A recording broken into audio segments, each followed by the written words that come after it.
Vamos lá. Salve, amigas e amigos da filosofia, bem-vindos a mais uma das nossas conversações filosóficas. Hoje eu vou conversar com a professora Yolanda Glória Gamboa Munhoz. Prazer recebê-la aqui no canal.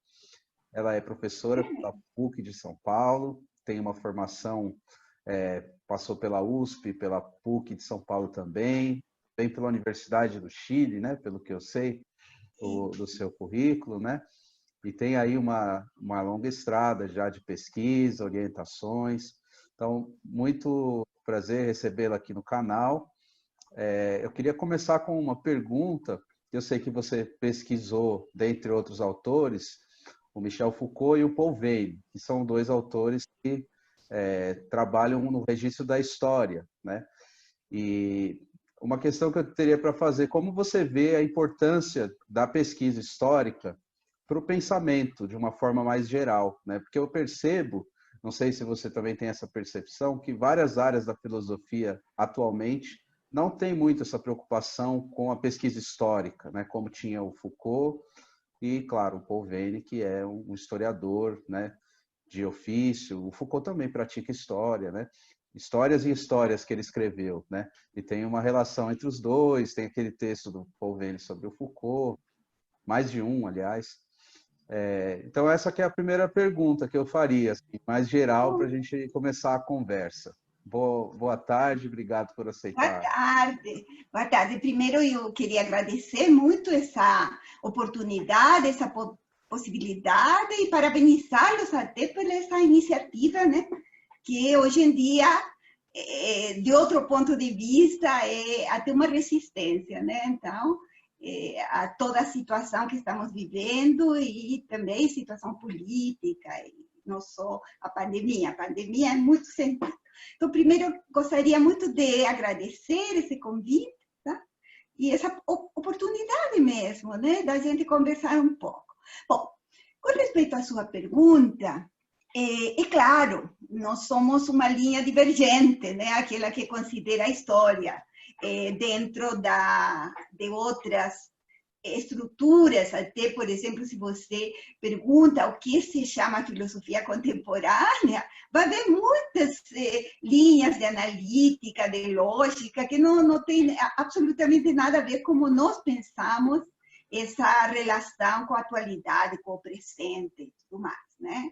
Então, eu acho que sim, é por isso que me interessa muito, me interessou muitos anos Foucault, me interessa depois Paul Veyne, que me fez sair de muitas questões cristalizadas, né, que a gente tem com respeito à história e à filosofia. Eu acho que ele também pratica essa minha ideia, que ele também trabalha com filosofia o tempo todo, só que como heurística, né, bem diferente.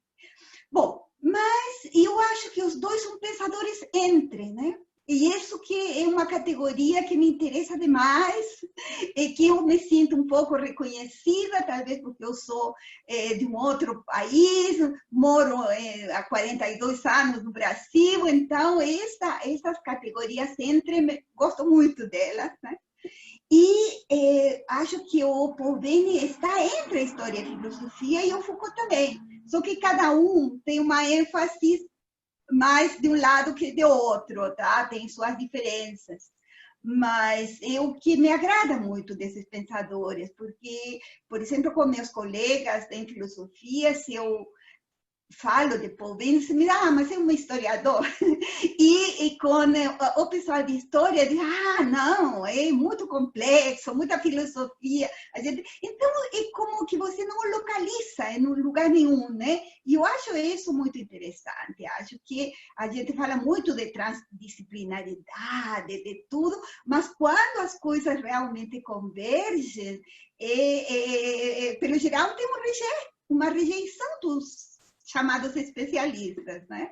Então, eu gosto muito disso, gosto muito também de pensar com eles e pensar também na história latino-americana, ou seja, o que significa a gente importar esse tipo de pensadores para a nossa para nosso chão, para nossa maneira de pensar da América Latina. Então, também eu gosto muito deles, tá? Eu acho que sim, eu acho que nós, realmente, quem se dedica a esses pensadores desse tipo é alguém que está preocupado com o presente, né? Com o presente mesmo, tentar fazer diagnósticos mais adequados, né? Como diria Foucault, sobre nossa atualidade. Eu acho que nós não podemos deixar de pensar nela. E isso daí é fundamental, história, junto com a filosofia, nesse cruzamento, porque não se trata também que uma fique dominando a outra. Não, eu acho que esses determinados cruzamentos que são interessantes. Uma coisa também, o Paul Venn escreve aquele texto sobre o Foucault revoluciona a história, né? Quer dizer, a maneira como ele pratica essa história é diferente de tudo que havia antes. Tem alguma coisa com a escola dos análises, mas também não é exatamente igual. Ele modifica, inclusive, a tradição dele, né? A escola dos análises já havia feito uma mudança na história e ele como se ele produzisse uma outra mutação, né? Como você vê essa leitura que o Paul Venn faz sobre o que o Foucault teria feito da história? Foi um texto que eu acho que causou impacto quando apareceu, tá? O Foucault estava ainda vivo e eu acho que foi determinante na própria trajetória de Foucault esse texto, tanto que muitas vezes o Paul Venn conta que Foucault disse, bom, eu não cheguei a dizer isso, mas poderia ter chegado. Ou seja, ele leva algumas questões ao limite, né? O Paul Venn gosta mesmo de levar ao extremo. Mas o que me parece muito interessante nesse texto é que há uma notinha, uma pequena nota dentro do texto que diz o seguinte: toda a metodologia de Foucault provém de uma reflexão sobre o aforismo 12 do livro 2 da Genealogia da Moral. E isso daí me fez pensar, porque ele é muito brincalhão com os títulos, o Paul Venn, né? Ele vai brincando com os títulos. Então, me fez pensar muito se ele não estaria dizendo Nietzsche revoluciona a história, só a máscara de Foucault. Tá? Um pouco nesse sentido que eu acabei percebendo depois de ter percebido muitas armadilhas, tá? Que monta tanto Foucault, que é de uma outra forma, mas também uma forma especial que tem Paul Venn de ler Foucault e de dar presentes para um amigo. Então, nele não existe quase uma crítica em sentido tradicional, mas um pensador como Paul Venn, que estudou o hermetismo, né, na Roma Antiga, todos esses problemas do doar, do receber, essa problemática, eu acho que ele entrega presentes para seu amigo Foucault. Tá? Por exemplo, cheguei à conclusão de a curiosidade. A curiosidade não é uma temática Foucaultiana propriamente tal. Tá? A não ser quando ele se mascara do filósofo mascarado, ele se refere a alguém que pesquisa curiosidade. Tá? Mas não é justamente porque ele estava se mascarando, né? Mas essa eu acho que um dos presentes. Escolher é outro. Toda a problemática da escolha. Então, acho que muito forte em Paul Venn, muito trabalhada, muito conceitualizada, e que a gente um pouco não vai atrás de Foucault, porque o Paul Venn disse numa oportunidade, o que os intérpretes não sabem, não fazem com Foucault, é mostrar que ele jamais justifica suas escolhas. Eu acho que isso é Paul Venn, tá? Esse não é Foucault. Foucault até justifica não ter escrito durante muitos anos. O Foucault tem uma justificativa, não se sustenta do ponto de vista Foucaultiano, mas sim do ponto de vista do Paul Venn, onde a problemática do escolher vai ser fundamental.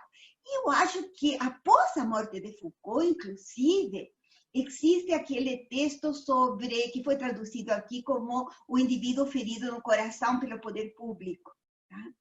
Esse artigo, que é dedicado a Foucault, por Paul Bain, traz uma categoria que é outra, da antiguidade, da Roma antiga, através do Nero e tudo mais, que é a imagem de si mesmo.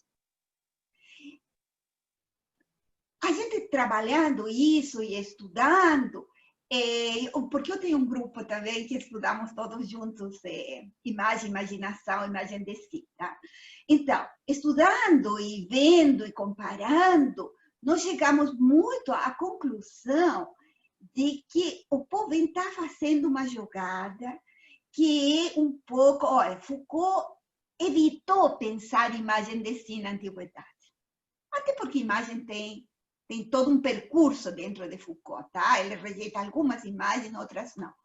Mas, ao parecer, ele prefere cuidado de si, né? Então, diante da tradição do conhecimento de si, Foucault coloca a alternativa do cuidado de si.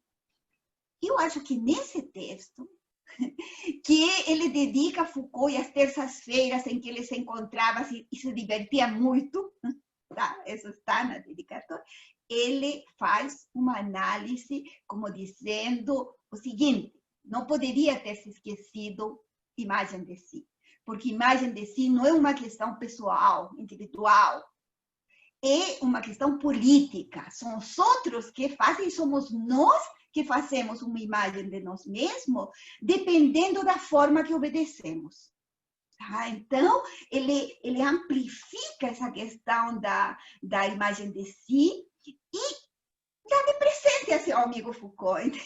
Dá um presente, porque ele em nenhum lugar diz: olha, Foucault não deveria ter dito só cuidado de si, deveria ter dito... Não, isso não existe no texto. Existe, sim, acrescentar alguma coisa, juntar alguma coisa ao trabalho de Foucault. Tá? E isso eu acho assim, admirável, realmente admirável. Tá? Uma outra forma de crítica que nós não conhecemos. Né? Nós não conhecemos. Eu queria perguntar uma coisa. Eu me lembrei de um... Não sei se foi no livro Como o Nosso Mundo se Tornou Cristão. Eu acho que foi nesse livro que eu li uma questão ali sobre a conversão do imperador Constantino, né? E lá ele faz uma interpretação disso, que ele mesmo diz que é divergente, né, daquela interpretação mais sociológica, que interpreta isso, esse fato como algo, uma espécie de imposição do meio sobre a figura do indivíduo, né? Ele diz que isso descuidaria da questão pessoal, individual. Eu li certo isso? Como é que é essa forma de ler isso, esse fato? Bom, tem alguns livros que eu utilizo muito, né? Eu defendi meu trabalho no ano 2000, o trabalho de Paul Bain. Então, essa publicação é posterior, tá? Àquilo que eu defendi. Mas, pelo que me parece interessantíssimo aí, é que ele não retoma, que ele é um historiador das crenças também. Como acreditamos, tá? Não existe uma história das crenças, se acredita sempre da mesma maneira, dos gregos até nós, em que consiste, que eu acho interessantíssimo. Mas aí ele diz: por que não acreditar em Constantino? Por que não acreditar? Porque ele não se coloca nem no âmbito cristão para fazer um julgamento, nem também como um âmbito sociológico de fora, algo uma astúcia, que ele tentar se transformar em cristão e tudo mais. Eu acho que não, ele se coloca em outra posição. Ele teve um sonho, teve um sonho e levou a sério seu sonho. E eu acho que isso daí é muito, muito interessante. Tá? No ano passado, em outubro do ano passado, a gente organizou um primeiro encontro que chamava-se Sonhos e Imagem na Filosofia. Justamente nos grupos que eu pertenço, nesse grupo de Imagem e Imaginação, porque é uma questão deixada de lado como como conceito filosófico, como alguma coisa, ou só referências a Freud, ou até Artemidoro por causa de Foucault. Então, existe esse tipo de referência, mas eu acho que é muito interessante levar os sonhos a sério. Tá? Então, nós trabalhamos, por exemplo, os sonhos de Zaratustra, que não são trabalhados como sonhos, tá? Tem pesadelos e tem sonhos de Zaratustra, que foi muito interessante, e tivemos contribuições ótimas. Por exemplo, o professor Carlos Arthur Ribeiro de Nascimento, ele trouxe a imagem em Tomás de Aquino, por exemplo. Então, ele entrou e disse que deu um trabalho enorme para ele, porque são questões laterais, mas que são muito, muito interessantes. O professor Oswaldo Chacoia trabalhou os universais a partir de um texto do professor Carlos Arthur, e mostrou a atualidade disso. Foi realmente, a gente aprendeu muito, tá? Sabe, organizar um encontro onde realmente você tem vários participantes de todo tipo e que todos trazem um olhar diferente, uma perspectiva diferente. Foi muito interessante. Eu lembrei quando você estava falando desse texto, então, porque aí o Polvenio faz isso, leva a sério um determinado sonho de Constantino. Tá? Leva a sério. É porque é interessante, porque é uma outra forma de destituir a causalidade histórica, né? Que seria aquela interpretação do fluxo histórico. Então, o cristianismo ele aconteceu por como se o imperador tivesse cedido, né, simplesmente a uma imposição do seu meio, né? E aí haveria uma supremacia sempre do meio sobre as condutas, né? E dali o que há é, na verdade, uma tentativa de mostrar que há as duas coisas, né? Existem também, ainda que se trate de um imperador que exerce poder, uma irredutibilidade da sua existência, né, com relação ao meio, né? Isso que eu acho interessante. Muito, muito, muito mesmo. Essa questão da história, nesse sentido, eu acho que eles retomam ambos de uma maneira peculiar. Então, não é história de datas, né? Não é história é uma história relacional. Então, se há um ponto em comum, né, nesse sentido, entre Polvenio e Foucault, por exemplo, é a importância das relações. Ou seja, Foucault dizia o tempo todo, temos que fazer novas relações, né? E o Polvenio vai fazer sua contribuição fazendo da história realmente uma explicitação.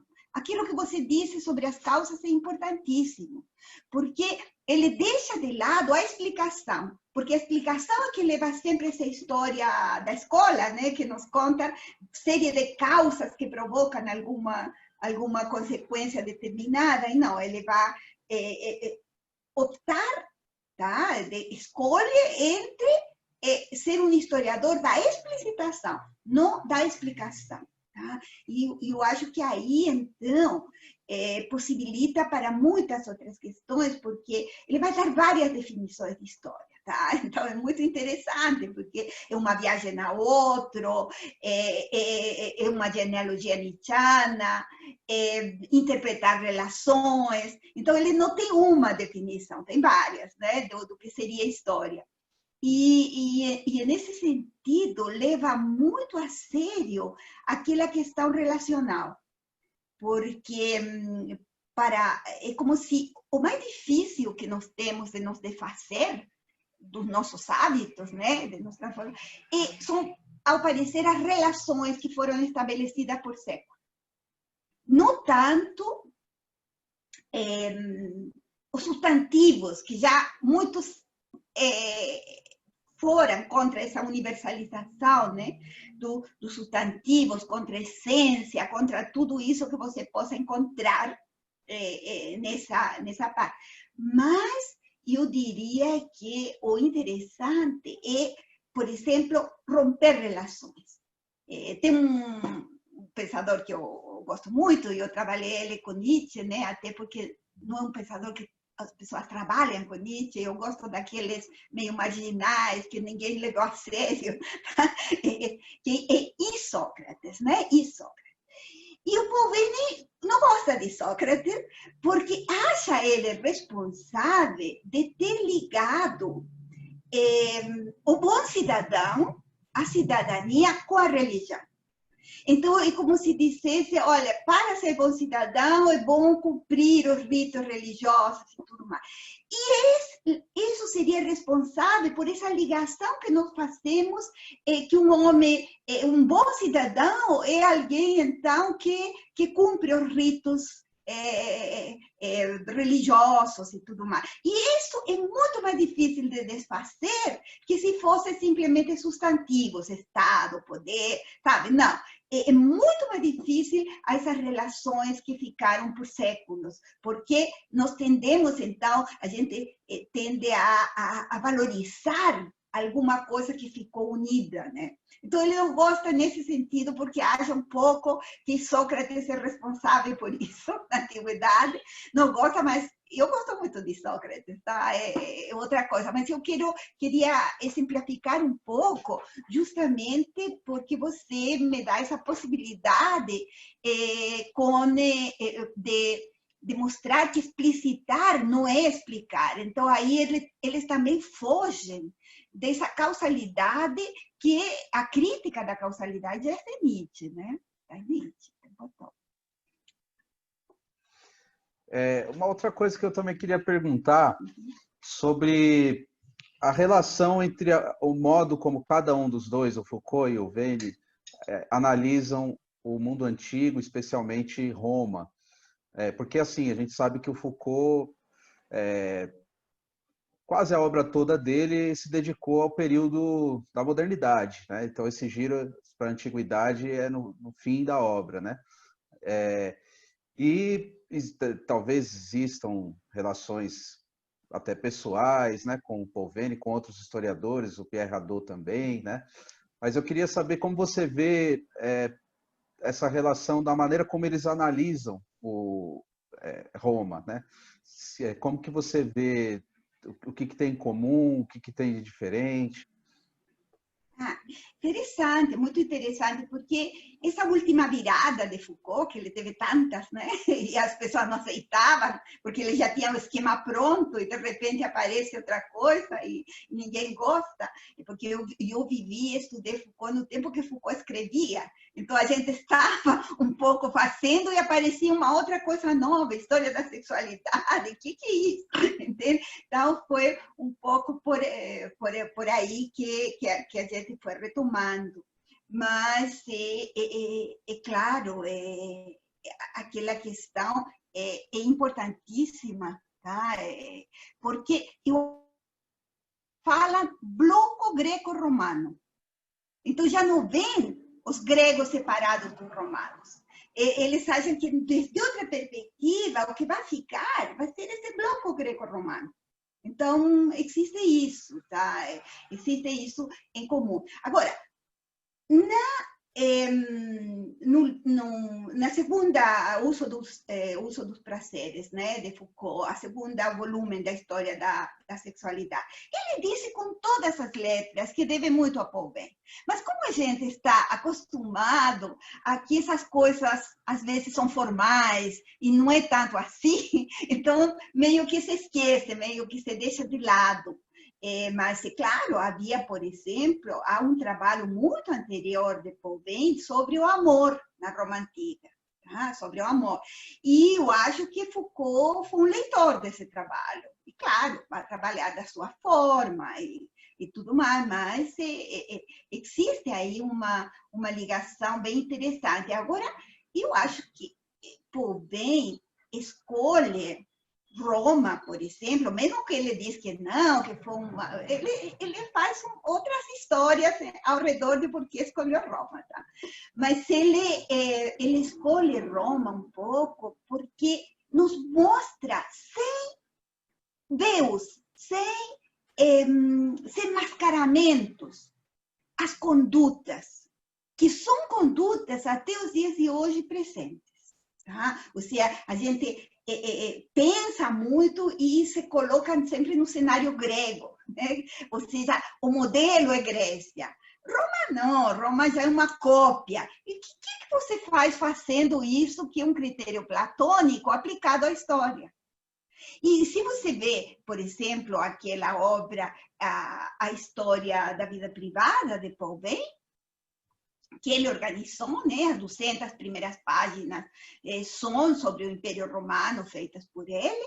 Começou pelos romanos, ele não começa pelos gregos. Tá?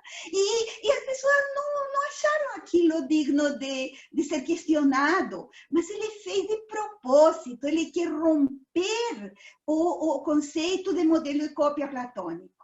Então, nada melhor que você começar por uma cópia, por uma aparente cópia. Então, você desmonta isso. Agora, é por isso que o Foucault vai também, quando estuda esse período, vai trabalhar em bloco, tá? Bloco greco-romano. E tudo. Agora, o que eu tive um tempo vendo, como eu estudei Sócrates, né? É como Paul Veyne vê Sócrates, como Foucault vê Sócrates, tá? E realmente aí você vê diferenças. Ou seja, quando você vai especificamente a algum aspecto, Sêneca também, eu acho que Sêneca é outro pensador que mostra interpretações diferentes, tá? Porque digamos assim, o Paul Veyne quer, com todo o trabalho que ele faz sobre Sêneca, né? Ele fez a tradução com notas, as obras completas de novo, ele quer mostrar o relevo antigo. E eu acho que houve uma moda, tá? De que se tentou trazer os estoicos para a nossa época, mas ele diz, bom, tudo bem, mas é um jogo de cartas, tá? Que se dá no presente, que se você traz alguma coisa que não é igual, é outra perspectiva, é outra coisa, você não poderia trazer esse jogo. Ele diz assim, é como as colunas pagãs nas igrejas do Renascimento. Então, você sempre tem que saber. Eu acho que ele está um pouco falando das pessoas que rodeiam Foucault, tá, na época, e que fizeram muito isso de trazer os estoicos, como se fosse nossa atualidade. Então, isso tem que ser, pode ser feito, mas com muito cuidado, sabendo que são um jogo em outro cenário, né? Eu gosto muito dessa ideia de cenário, em um outro cenário. Muito bom. Uma outra pergunta para te fazer. No começo da sua fala, você se referiu à América Latina, né? Brasil, Chile. Eu queria perguntar como que você vê esses estudos sobre Foucault e também, em geral, em filosofia de autores europeus para o nosso contexto. Como é que você vê essa relação que pode ser estabelecida na leitura de autores europeus aqui na América Latina? O que eles têm a contribuir com a gente? Sim. Tá. Bom, é uma preocupação a vida toda, né? Pelo fato de sermos latino-americanos, né? Sou chilena, um pouco brasileira, aqui, estou entre. E temos até formado um grupo, já tivemos participação de muitos latino-americanos, que chama-se América Latina na Morfose, tá? Com o professor, conjuntamente com o professor Johnny Ferrer Barbosa, na PUC. A gente fez e convidamos muita gente, e uma das parte foi a gente trazer Foucault ao nosso chão. De que se trata? Tá? Então, isso foi bem interessante, porque aí surgem as diferenças, né? Que já cada autor foi marcando algumas diferenças, mas está tudo espalhado, não existe um trabalho conjunto, né, sobre isso. Mas é bem interessante. Eu, desde Bento Prado, por exemplo, que dizia que a palavra intelectual na Europa tem um sentido, aqui tem outro. Tá? Aqui, às vezes, também a questão institucional, da filosofia é como que possibilita filosofar aqui em Brasil. E não necessariamente esses pensadores isolados, europeus que se afastam. Então, a gente tem que ter muito cuidado com essa importação de noções, né? Eu acho que também se fez muito trabalho sobre Foucault, mecânico, né? Se aplicou as categorias você que conhece Foucault, você sabe disso, se aplicou umas categorias a uma realidade outra, um chão outro. Então, essa questão latino-americana, eu tenho trabalhado não tanto teoricamente, mas através de contos. Eu sempre escrevi contos, joguei eles à margem dentro por exemplo, de dissertação de mestrado, falava um conto, dentro do livro sobre Pauveni, que foi doutorado, com o Renato Giannini, também vai outro conto. Então, eu fui colocando contos assim no meio. Bom, eu tive realmente essa, digamos assim, foi algo muito interessante, que eu tive orientadores como a Salma na PUC, o Renato Giannini na USP, a supervisão de Osvaldo Jacóia para meus pós-doutorados em NIT, tudo isso, que eles me deixaram essa possibilidade em aberto, tá? Criativa e tudo, e não me cortaram nesse sentido. Então, eu pude, sim, refletir sobre a América Latina, mesmo trabalhando pensadores europeus, mas que eu acho que nos convém. Essa mesma coisa que nós dizíamos, por exemplo, você tentar sair da ideia de modelo e cópia platônica. Isso é importantíssimo para os latino-americanos, porque se a gente retoma como se fosse o eurocentrismo, né, Europa-centro, e nós somos cópias mal feitas desse modelo que seria a Europa, então estamos perdidos. Você não pode trabalhar, porque qualquer coisa que a gente faça pode ir mais longe, entende? Não tem por que ser essa dependência em termos teóricos. E eu acho que, nesse sentido, tanto Foucault quanto Pauveni contribuem a gente pensar de uma outra forma, tá? Não são pensadores eurocentristas, não tem essa característica, tá? Que às vezes tem. Então, isso eu acho muito, muito interessante. Costumo trabalhar, por exemplo, pensadores entre latino-americanos, ou seja, que digo entre, eu digo nesse espaço, né? Numa palavra que se usa no Chile, um ditado, digamos, ni xixa ni limonada, tá? Ni xixa ni limonada. Nenhuma coisa que no plano teórico é muito salutar. Tá? Você pode dizer politicamente, você tem que se definir, mas não tem por que ser no plano teórico. Você pode ficar nesse intervalo. Né? Intervalo tem mais a noção de tempo, né? Eu gosto mais sempre porque é mais espacial. Então, são pensadores que, por exemplo, saíram do Chile, viveram fora e passaram toda a vida fora, e eu acho que constituíram uma tipologia diferente. Tá? E, por exemplo, retomo muito o cinema de Raul Ruiz, trabalho com isso, tá? Que ele foi. Trabalho também, já trabalhei um tempo analisando Roberto Mata, dizem os franceses, né? Porque se apropriam dele, porque ele viveu a maior parte do tempo lá, mas não deixam de ser latino-americanos e também viver fora. Tenho trabalhado como uma artista plástica, que é chileno-francesa, brasileira, sabe? Ela tem todas as que é a Cécile Gess, na França, que tem um projeto lindíssimo sobre tules nômades, né? E acrescentamos cenários filosóficos e já fizemos várias cruzamentos, né? Vários cruzamentos, mesmo em Paris, em Le Havre. fizemos isso.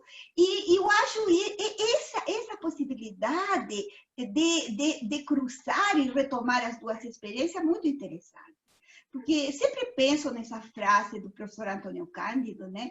Que diz que nós somos parte do tronco europeu. Então, você não tem também que dizer, não, nada disso me interessa, vamos fazer uma coisa diferente. Não, então, tentar essa mistura, tentar essa relação, que eu acho, assim, é alguma coisa fundamental. Isso, outra perspectiva. E você que vem do Chile, aqui no Brasil, a gente ouve muito falar que o Brasil não se sente parte da América Latina, né? Não sei se pela língua, enfim, mas de fato a gente não vê muitos estudos dos brasileiros lendo os autores latino-americanos. Você percebe isso também? Como que é para você que vem do Chile ao Brasil? Bom, na verdade, eu fiz uma vez essa pergunta para o professor Antônio Cândido, e aí ele me contou uma história. Porque ele não dá lições, né? Nunca gostaria de dizer como devem ser as coisas. Então, me contou uma história de um congresso que ele estava, que participou e tudo, e que depois acabaram, nem mesmo o Congresso América Latina, acabaram excluindo o Brasil, entende? E ele fazia parte, era da redação, da comissão. Então, ele me contou uma história e não me deu a resposta. Tá? Justamente sobre isso. Eu acho que a gente tem um pouco que respeitar essa perspectiva, ou seja, claro que é o idioma, claro que tem alguns empecilhos nesse sentido, mas também do outro lado, também tem, ou seja, é uma questão dupla, porque um tempo se traduzia tudo que vinha da Europa nos países em espanhol e tudo mais. Mas depois aqui eu acho que foi até mais forte a tradução do que tinha sido anteriormente. Então aqui se lia muito em espanhol, justamente porque os textos... Mas depois houve aqui digamos assim, uma força editorial que foi realmente e superou até aquela de América Latina. Agora, eu gosto de fazer essas relações, né? Por exemplo, estou dando um curso agora de teoria do conhecimento, que não é bem minha área, tá? Mas que eu quis dar no seguinte sentido: como se valorizou ou desvalorizou a imagem na teoria do conhecimento. Então, você começa com Platão, com os gregos, vai estudando isso, e claro, a gente vai trabalhar, eu vou trabalhar o problema da imagem e tudo em Foucault, que é muito ambíguo e é interessantíssimo, em Nietzsche, que é a volta às metáforas, a tudo, né? Vou trabalhando com autores, vou trabalhando com Platão mesmo, na República, na expulsão dos artistas. Então, a gente vai um pouco trabalhando com isso. Mas, como essas nossas aulas por agora aqui duram muitas horas e a gente tem que encontrar uma outra forma de participação, então eu introduzi a imagem literária através de dois pensadores latino-americanos, pouco conhecidos, mas muito interessantes, que trabalham, me parece, com filosofia o tempo todo, mesmo que as pessoas não saibam. Murilo Rubião, aqui no Brasil. Estamos lendo os contos de Murilo Rubião, então fazemos primeiro uma parte teórica da aula e depois lemos um conto por vez, tá? Então, todos participam, aí é muito interessante.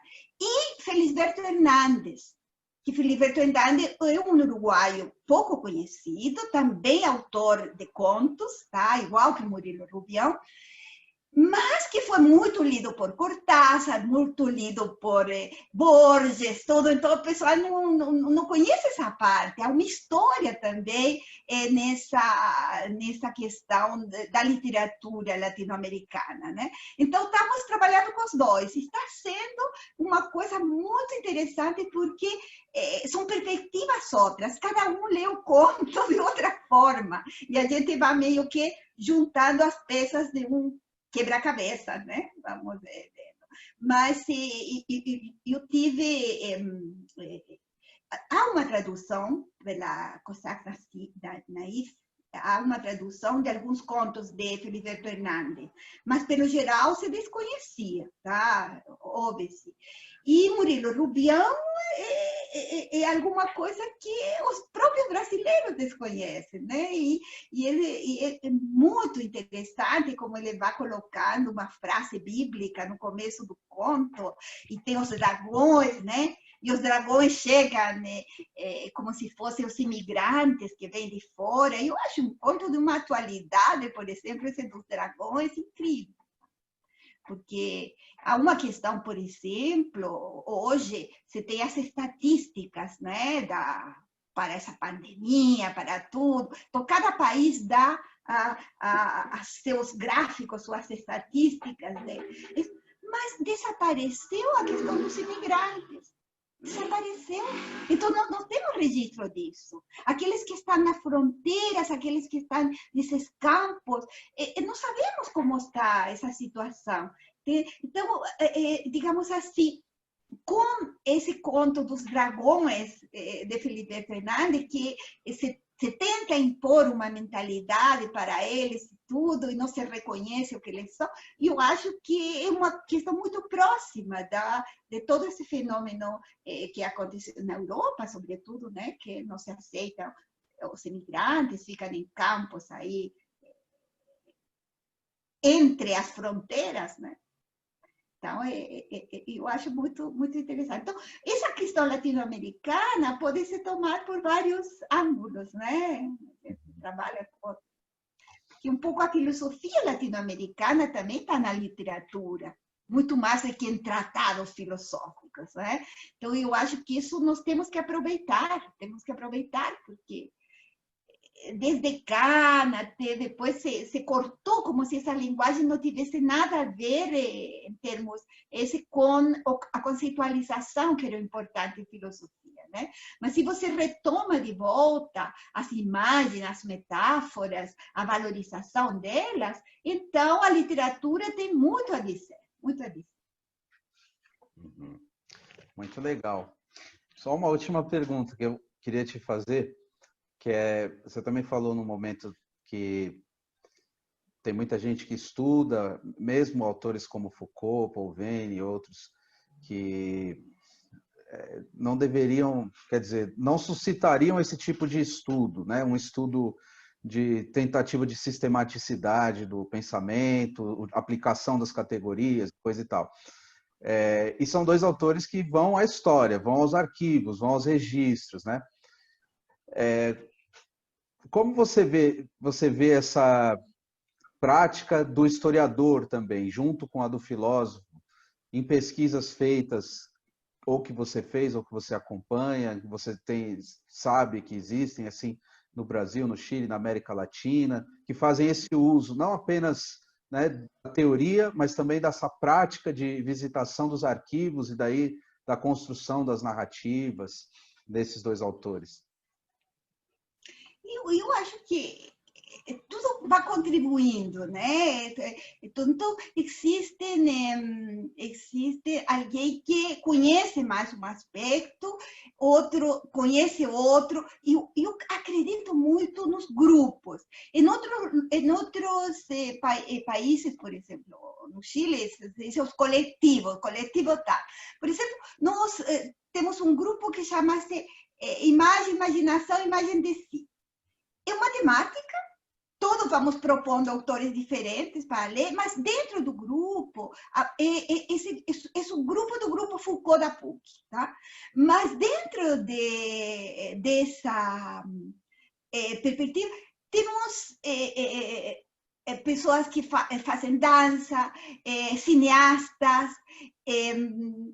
historiadores, pessoal das ciências sociais, das relações internacionais, é um grupo também aqueles que fazem propaganda, é um grupo completamente heterogêneo. E nisso, justamente, está a riqueza. Então, esse cruzamento, essa interdisciplinariedade, eu acho que todos nós vamos aprendendo, porque são perspectivas outras, e aí você faz realmente essa digamos assim, essa alquimia, tá? Eu já escrevi um texto sobre alquimia em Foucault e eu acho que a palavra é essa. Você faz realmente essa alquimia, porque esses cruzamentos entre história, filosofia, pesquisa, documento, acho que cada um vai contribuindo, vai formando.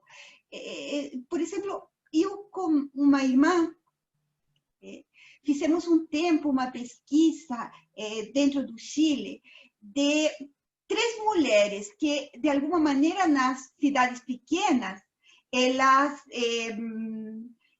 iam ditaminando a moral do povo. Tá? Ditaminava a moral. Um pouco como as moiras, tá? Pensar as moiras, mas na realidade latino-americana. Tá? Isso. Então, elas iam e a gente descobriu muita coisa, porque uma será das 3 mulheres do âmbito mais camponês, né? Fizemos pesquisa, encontramos carta, encontramos arquivo, encontramos tudo, e outras eram já na linguagem do povo, no povo, como se fazia já na cidade pequena, é outra linguagem, é todo diferente. E também tinha 3 mulheres chamadas brunildas, tinha 3 mulheres chamadas modistas. Então, aí duas, também para não ficar tão frio, era um trabalho histórico, mas acabamos fazendo ele ficcional. Então, era uma ficção histórica, se você quiser, juntamos esses elementos, então, duas personagens vão um pouco contando as histórias dessas duas. Nós acabamos publicando esse texto pela revista, uma revista